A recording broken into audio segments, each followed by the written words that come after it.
সালামু আলাইকুম।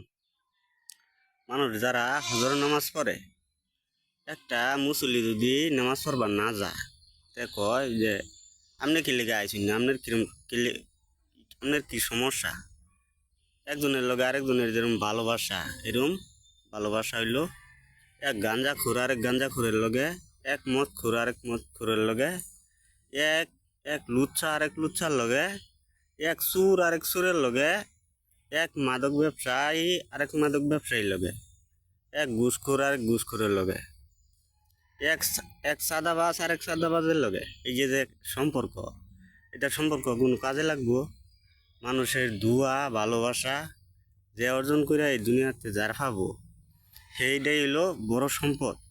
অর্থ সম্পদ চিরস্থায়ী না, ক্ষণস্থায়ী।